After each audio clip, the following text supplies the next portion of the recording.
you brought something up. You brought up burnt offerings a few times, and one of the things that popped into my head, and I forgot to bring this up earlier in the interview. Some of your vocals do remind me a little bit of what you did on that album. On this Ashes of Aries album, because I'm listening to it and I'm like, I haven't heard Matt sing like that in a long time, and I was trying to figure out where that was, and it was on the Burnt Offerings album. So, yeah, it could be, man. I mean, for sure. I mean, I know I brought some of that with me. I was in a more of a thrash style metal band with my brother prior to getting the gig with Iced Earth. So yeah. Probably that came through.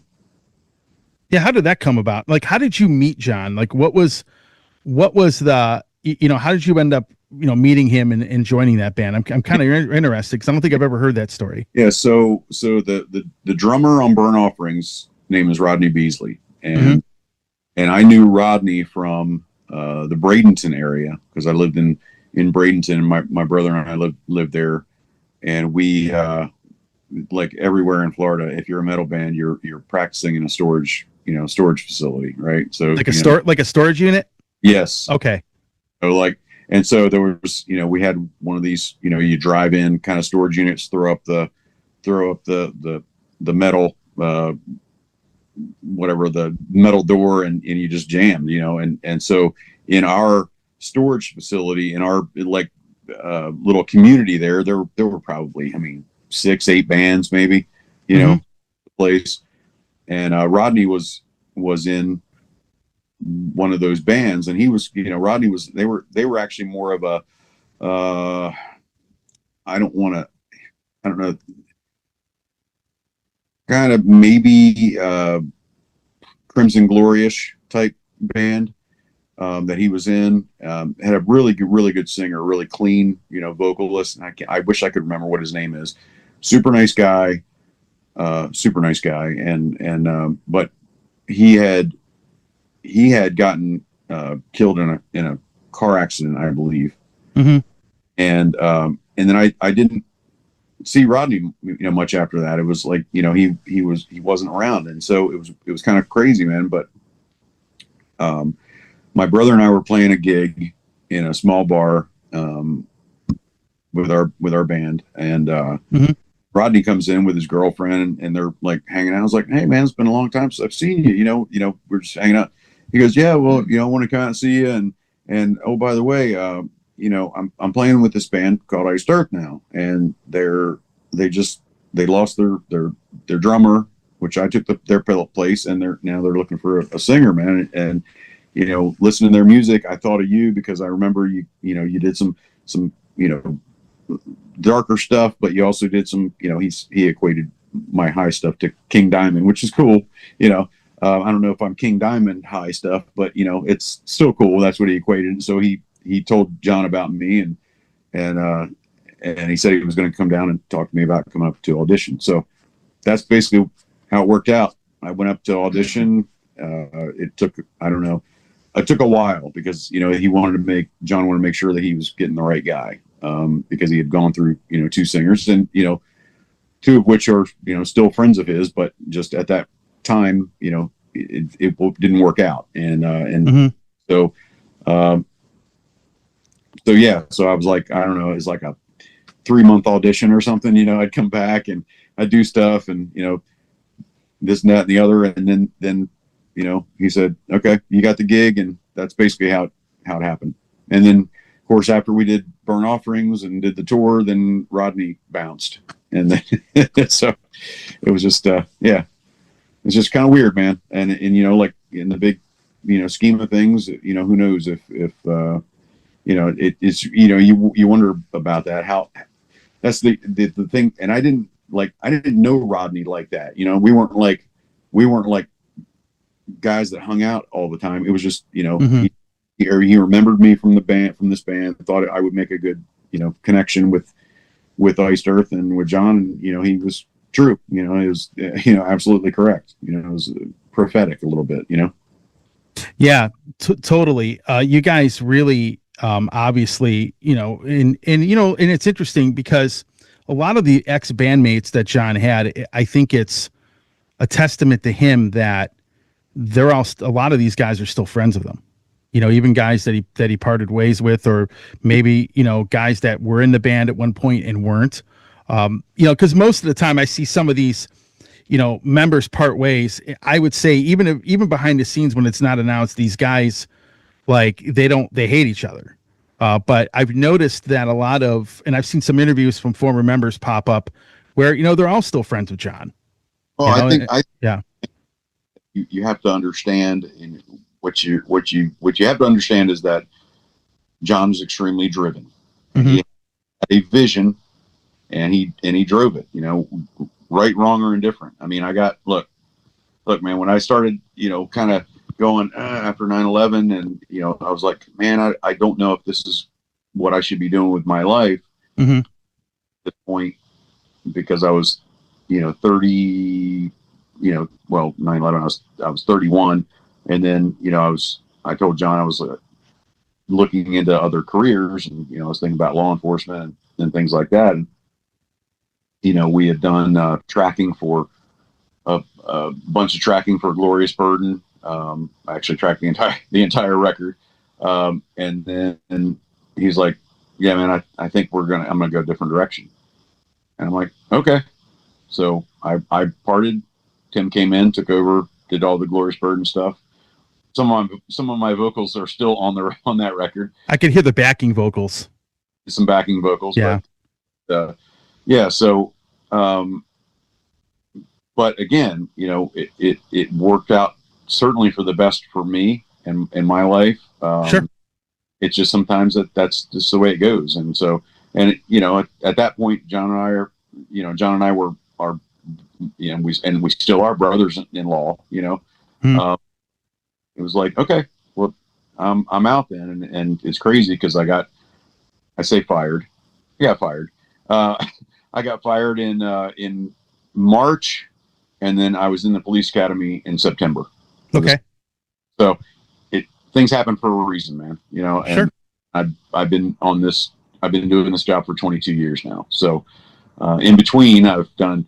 You know, that's the funny part about it, man. I've done more records since I've been a police officer than before I was a police officer. But you know, and you know, I think a lot of people don't realize with law enforcement officers and people like that, there's a big life sacrifice. It's not like something you could just take off and come back to whenever you want. I mean, you're a public servant essentially.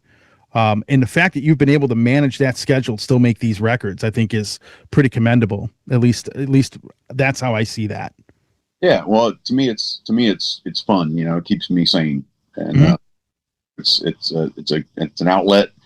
You know, other people have other hobbies, and you know, great vast amounts of money. I just happen to have one that, you know, I certainly spend some money, but then I have, you know, a record label that's willing to pay for you know, me recording. So it's that's a pretty cool thing. Now in my defense, you know, the label, you know, Freddie and I do a heck of a lot of recording in our own studios. Like we track a lot of the tracking, and so the budgets that we have are not huge. So we do the best that we can with the budget we have, and most of that money ends up going into like mixing, mastering, you know, that kind of stuff. So, and we really try to work with our label on a budget. Like they were like, well, we have this much money for promotion, and we can do these videos, and I'm like, well, yeah, we can do a video, you know, Freddie and I can do, you know, get the whole band together, but it's gonna cost, you know, it's gonna cost more. So why don't we just do this, because it makes more sense economically for the label. And really, at the end of the day, you know, nobody really wants to, you know, like see us for a whole video. You know, I mean, maybe I gotcha. Yeah, maybe they do, but you know, at the same time, we can do some really cool stuff that's a little bit cheaper to do. And really, at the end of the day, it's the music is what should be the highlight, right? So. Yeah, absolutely. Yeah. I mean, getting to know a lot of the past albums, I think has been a lot of fun for me, because it's definitely not what I expected when I listened to it. And I think that's what I really dig about the music as well. Cool. Well, I appreciate that, and hopefully, we're getting out there, and we do have a fairly large discography at this point, and Mhm.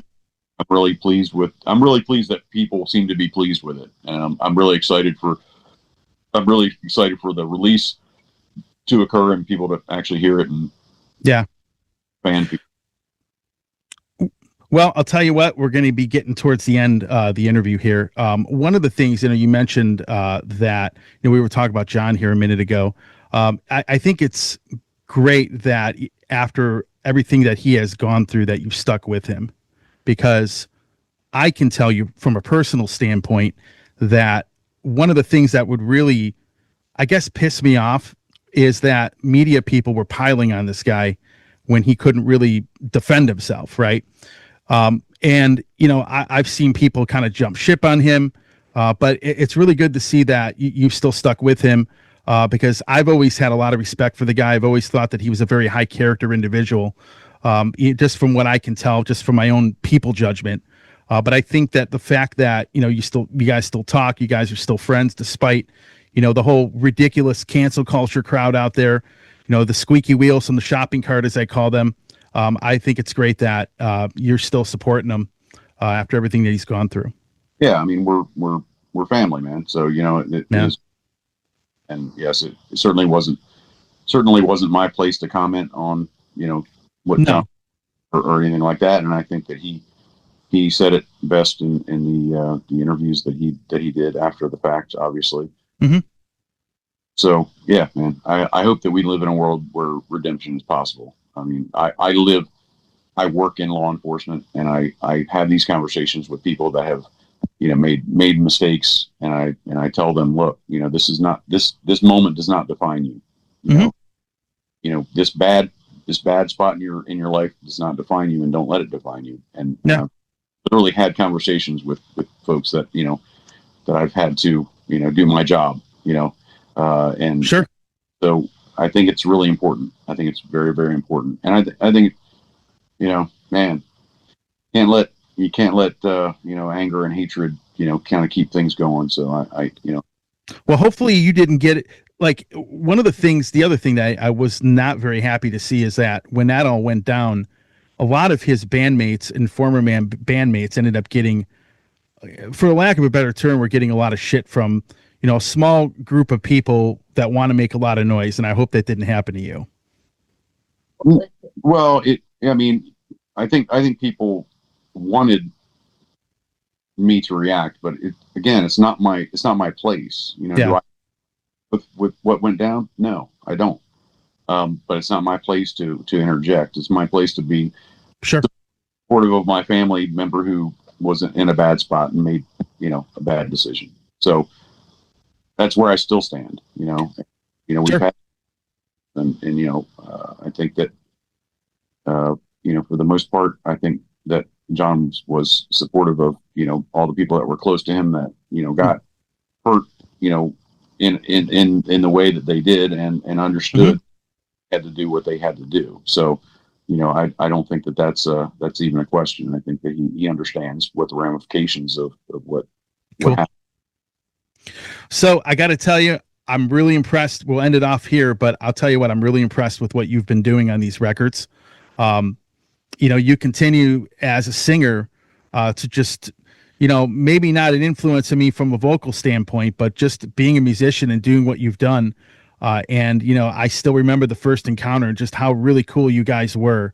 And I just, we'll end it off. I'll give you one last thing to say to the fans here, but I have to say that meeting you guys early on, and as nice as you guys were, and as ingratiating as you were, I will say that you had a big inspiration on myself, and you still do. Cool, man. Well, I'm glad that that's something that everybody wants to hear. I think that if you're a musician, if you or whatever particular art form that you're in, I think that if you're inspiring people and bringing light into their life, that's really the most. It truly is. Any last words for the fans before we end the interview. Yeah, just much like you. I mean, thank you for hanging with me for all these years and supporting and throwing that support behind what I do. I greatly appreciate it. It's very very humbling to hear your story, how you were affected, and same with other people. I can't say it enough. I'm really grateful that people are affected by what I do, and in a good way. I hope everybody is in a good way. Yeah. Like I said, I was probably 19 or 20 when I saw you guys, and I'm almost 50. So think about that. That's just, that's the longevity that you've had. It stuck with me. But I think when you're young and you're a little bit more impressionable, the encounters that you remember, early on in your, doing what I do, you remember that, for the rest of your life. It's kind of like, I've always said, I have a few bands that I'm really good friends with. Some are pretty well known, some are not, but I can honestly say that you're in that group of people where they say, how they say, like, you never want to meet your heroes because you'll be disappointed. I'll be honest with you, Matt, you and a few of these other musicians in these other bands, I definitely was not disappointed. So The only thing I'll tell you is that when I was a kid, I remember you walking out there, man, with that long red hair, and you were pretty intimidating at the very beginning. I was just like, man, I don't know if I should go up to this dude and talk to him. But you definitely helped create some great music, which has obviously still stuck with people all this time.